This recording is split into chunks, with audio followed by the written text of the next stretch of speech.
ఈరోజు టెంపుల్ దర్శనానికి వెళ్దామా? రండి. ముందుగా లైక్, షేర్ అండ్ సబ్స్క్రైబ్ చేసుకోండి. అందరికీ నమస్కారం. ఇప్పుడు నేను వరంగల్లోని బట్టుపల్లి అనే ప్రాంతంలో ఈ ఫణిగల రామలింగేశ్వర స్వామి టెంపుల్ అయితే ఉన్నాను. ఇక్కడ ఈ లింగానికి చాలా ప్రత్యేకత ఉంది. అసలు దాని గురించి స్టోరీ, అసలు హిస్టరీ అండ్ అయ్యగారితో కూడా మాట్లాడదామని ఇవాళ పని కట్టుకొని మరి ఇక్కడికి వచ్చాము. ఇది నా ఫస్ట్ వ్లాగ్. మీరు ఏం చేయాల్సిన అవసరం లేదు, నన్ను కొంచెం ఎంకరేజ్ చేయండి. నేను మన తెలుగు టెంపుల్స్ అన్నిటినీ ఈ రోజు నుంచి వాటి హిస్టరీ గురించి మొత్తం నేను వీడియో తీయాలనుకుంటున్నాను. చూడండి, వెనకాల ఉన్నదే టెంపుల్. నేను ఇప్పుడు మొత్తం అన్ని చూపిస్తాను మీకు. ముందుగా ఇది వచ్చేసి టెంపుల్ ఎంట్రన్స్. ఇక్కడ మనకు శ్రీకృష్ణుడు ఉన్నాడు, చాలా బాగున్నాడు కదా. ఈ మెట్లు దాటుకొని వెళ్ళాక గుడి ఉంటుంది పైన. ఇక్కడ చాలా కోతులు అయితే ఉన్నాయండి, ఏమైనా తీసుకొస్తే మాత్రం జాగ్రత్త. వాటికి కూడా కొంచెం ఇవ్వండి, ఎండాకాలం కదా పాపం. కానీ అవైతే ఇప్పుడు చాలా ఫ్రెండ్లీగా ఉంటున్నాయి, ఏమైతే అనట్లేదు. బట్ ఎందుకన్నా మన జాగ్రత్తలో మనం ఉండాలి కదా. ఇక్కడ కనిపిస్తున్నది ధ్వజస్తంభం, ఆ పైన కనిపిస్తున్నది అయితే గోపురం. మీకు ఎక్కంగానే ఫస్ట్ వచ్చేసి లింగాష్టకం అయితే ఉంది. ఇక్కడ హోమాలు కూడా జరిపించుకోవచ్చు. ఇంకా పైకి అలానే వెళ్తే ఆంజనేయుని టెంపుల్ ఉంది. ఈ వీడియోలో అది కూడా చూపిస్తా, లాస్ట్ వరకు చూడండి. ముందుగా స్థల పురాణం ప్రకారం ఈ టెంపుల్ గురించి చెప్తాను. స్టోరీ అయితే ప్రారంభిద్దామా? ఇప్పుడు మీరు చూస్తున్న ఆలయం కాకతీయ సామ్రాజ్యానికి రాజధాని అయిన వరంగల్కి దక్షిణ దిశగా సుమారు 15 కిలోమీటర్ల దూరంలో, కొండపర్తికి 3 కిలోమీటర్ల దూరంలో ఈ ఫణిగిరి అని పిలువబడే చిన్న కొండపై వెలిసింది ఈ శివలింగం. కొండపర్తి అనే గ్రామం పేరు తెలంగాణ శాసనాల్లో కూడా పేర్కొనబడిందంట. త్రేతాయుగంలో రావణుణ్ణి సంహరించాక రామునికి వచ్చిన బ్రహ్మహత్య పాతకాన్ని పోగొట్టుకోవడానికి తన కులగురువైన వశిష్ఠుడు చెప్పినట్టు సేతుబంధను అనే ప్రదేశంలో శివలింగాన్ని ప్రతిష్ఠించి పూజించాలని శ్రీరాముడు అనుకున్నారు. శ్రీరామునికి భక్తుడైన ఆంజనేయుణ్ణి కైలాసం నుంచి ముహూర్త కాలంలో శివలింగాన్ని తేవాలని ఆజ్ఞాపించాడు.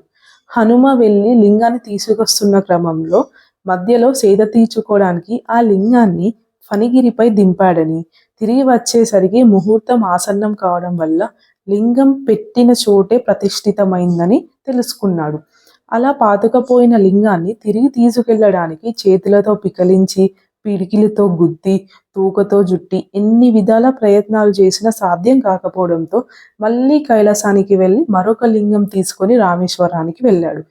ఎక్కడ ముహూర్తం అయిపోతుందని తన సాధ్వీమణి అయిన సీతతో సైకత లింగాన్ని నిర్మింపజేసి ప్రతిష్ఠించాడు రాముడు.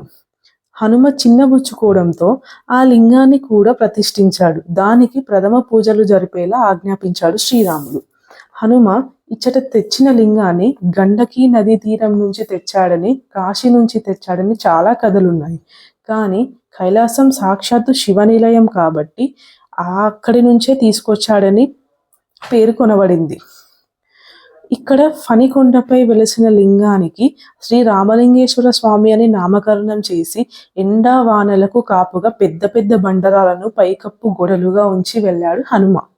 ఈ శివలింగం 9 అడుగుల చుట్టుకొలత, 5 అడుగుల ఎత్తు ఉంటుంది.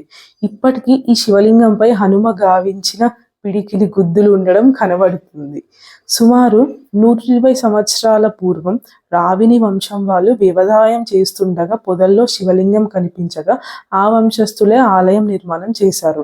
నేటికి ఆ రావిని వంశం వాళ్ళే ఈ ధర్మ అర్చకులుగా ఉన్నారు. దీన్ని ఫణిగల రామప్పగా కూడా వ్యవహరించబడుతూ ఉంది. అయితే ఒకప్పుడు ఈ టెంపుల్కి చాలా మంది వెళ్ళకపోయేటోళ్ళు, కానీ ఇప్పుడు ఈ ఒక లాస్ట్ 10 years నుంచి చాలా మంది వెళ్తున్నారు. అయితే మాకు తెలిసిన విషయం ఏంటంటే, అక్కడంట ఒకప్పుడు నాగుంపాము వచ్చేసి శివలింగాన్ని చుట్టుకొని ఇలా ఉండేదంట. ఆ తర్వాత ప్రజలు చూసి భయపడుతున్నారని అలా నాగంపామనైతే మాయమైపోయింది. అక్కడ బంగారాభరణం లాగా మారిపోయిందనేసి ఆ రామిని వంశస్థుడైన మల్లన్న అనే వ్యక్తి చెప్పాడు మాకైతే. చాలా మంచి ఇన్ఫర్మేషన్ అయితే వచ్చింది. ఒకసారి ఇలానే కొండ చిలువ గూడా అలానే చేసిందంట. ఇదొచ్చేసి ఆంజనేయుని టెంపుల్. ఇక్కడ నుంచి లొకేషన్ అయితే చాలా బావుంది. కోతులు ఎందుకున్నాయా అని అనుకుంటుంటే ఆంజనేయుడు ఉన్నాడు గదా! ఎందుకుండయి కోతులు? మేము వెళ్ళిన వేళ విశేషమో గానీ, ఇక్కడ శివలింగాన్ని ఎలా డెకరేట్ చేశారు చూడండి. అసలు మేము అభిషేకం అయితది అని అనుకోలేదు. ఇట్లా డెకరేషన్ అసలు మా జన్మ ధన్యమైపోయిన ఫీలింగ్ అనిపించింది నాకైతే. ఇప్పటివరకి నేను శివలింగాన్ని ఇంత డెకరేట్ చేయడం అసలు ఇప్పటివరకైతే నేను చూడలేదు. ఆ పైనొచ్చేసి అంతా అది పెరుగన్నం అలా కలిపి అలా చేశారండి. ఆ తర్వాత దాన్ని ప్రసాదం లెక్క అందరికి పంచారు. చూడండి ఎంత బావుందో. ఆ తర్వాత మంచిగా మొక్కుకొని, మనసులో ఉన్న కోరికలన్నీ నెరవేరాలని మొక్కుకొని, ఇగ బయలుదేరుతుండగా అయ్యగారు పిలిచి మమ్మల్ని ఆపి, ఇలా పూజలు చేశారండి. మా గోత్రనామాలు అవన్నీ తీసుకొని.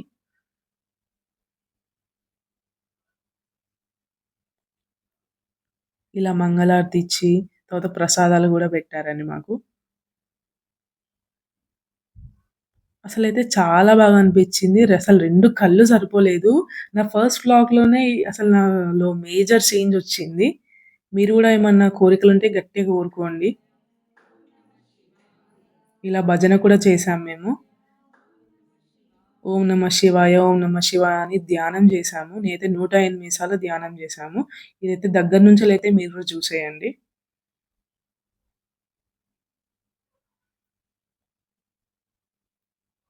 చాలా బావుంది గదా! కనుల పండుగలాగుంది నాకైతే. ఇక్కడ ఈ స్టోరీ మొత్తం హిస్టరీ చెప్పింది రామిని మల్లయ్య అని చెప్పాను గదా! ఇతనే అన్నమాట. ఈయన అయ్యగారు కూడా. చాలా అంటే చాలా ఇన్ఫర్మేషన్ ఇచ్చారు మాకు. ఆ ఇన్ఫర్మేషన్‌ని మీకు షార్ట్‌కట్‌లో చేసి నేను జెప్పాను. ఇప్పుడిప్పుడే అక్కడ చాలా డెవలప్‌మెంట్స్ కూడా జరుగుతున్నాయంట. మమ్మీ టెంపుల్ ఎలా ఉంది మమ్మీ? టెంపుల్ చాలా ప్రశాంతంగా ఉంటుంది. ఇక్కడికి వస్తే అసలు ఏవి గుర్తుకు రావు. దేవుని ధ్యానంలోనే లీనమైపోతాము. కాకపోతే ఇక్కడ చాలా కోతులు ఉన్నాయి. మీరు వచ్చేటప్పుడు వాటికి ఏమైనా తీసుకొని రండి. పాపం ఎండాకాలంలో కనీసం వాటర్ అని ఉండాలి కదా. ఒక్క ప్రాణికైనా కొంచెం ఫుడ్ పెడితే చాలా పుణ్యం వస్తుందని నేను విన్నాను. ఓం నమః శివాయ. ఓం నమః శివాయ. థ్యాంక్ యూ అండి. సబ్స్క్రైబ్ చేసుకోండి. లొకేషన్ లొకేషన్ షేర్ చేస్తాము మీకు కామెంట్ సెక్షన్లో. Thank you.